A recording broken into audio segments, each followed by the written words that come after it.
I think the first thing I noticed was that Ed was not listening to me. He'd never heard what I said. And, I kind of wondered what was happening, what was going on.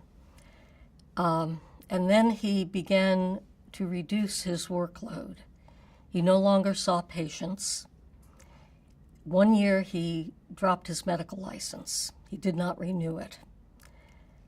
That year I went to my own internist for an annual physical, and he casually asked me, "How's your husband doing?" And I burst into tears because I knew something was going on. He had always been a really good speaker, a good lecturer. He wrote easily and well. He spoke extemporaneously. He gave papers at conferences, and he was well known as a good speaker and a good lecturer. And he began to notice that he needed more extensive notes. He used to speak freely. He had all the data and the facts in his head, and his lectures, he had to make extensive outlines, and then the outlines had to become more detailed, and then eventually he had to write things out. So he himself became concerned about his memory, even though he was still performing and still working. And he went to his personal physician and complained about his memory. He eventually went to a neuropsychologist and had testing. He went to a therapist. And at that point, I wasn't particularly noticing things, and other people weren't, but he was. I had noticed a little bit of a change in her handwriting, that it was not quite as clean and crisp as it had been. And you don't really notice those things so much until you see, somebody signing a document or working on writing through the checkbook and those kind of things. So those were really probably the first signs for me that, something wasn't quite right. Actually, just about a year and a half ago, just before Thanksgiving, we were getting Thanksgiving meals ready.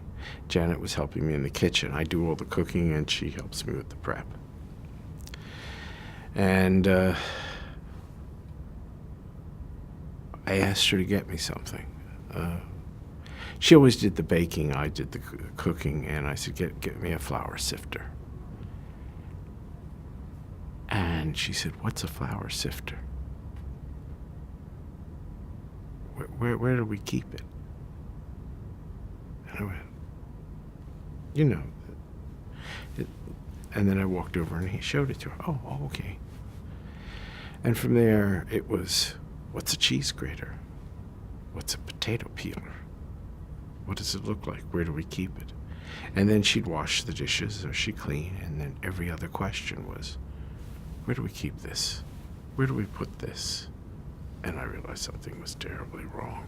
He has always been like the absent-minded professor. He's never been able to keep track of keys and glasses and those sorts of things. But it started to really become an impediment to our lifestyle because if we took a trip, he'd leave things behind that were important. And we couldn't go places because he couldn't find his keys or wallet or whatever. It just became almost unmanageable. In January of 2010, I became the director of our care center, Lourdes Convent. And that's a time when Billy was falling out of bed, and she broke an arm or a wrist, and she hurt her foot. So she moved to Lourdes Convent, and she again fell out of bed. And that's really when I noticed the hallucinations started. And she would see a man, she'd call me and she'd say, "There's a man in the chair," and she would beat him with her pillow to get him out. Or she'd see little children outside. So the director of clinical services suggested that maybe we needed to go to a doctor. So we went to her primary doctor, and she had an MRI, and then she went to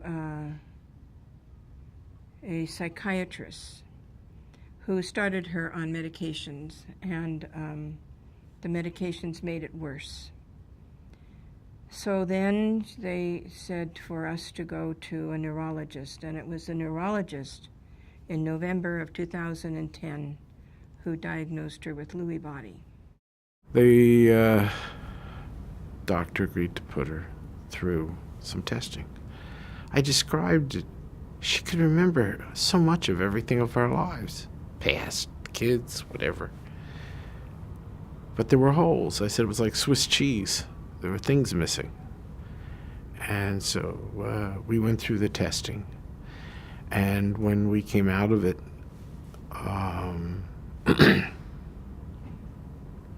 we got a diagnosis of dementia. No specific, but just dementia. Ed really knew what was going on. It is a familial issue. There's a genetic component.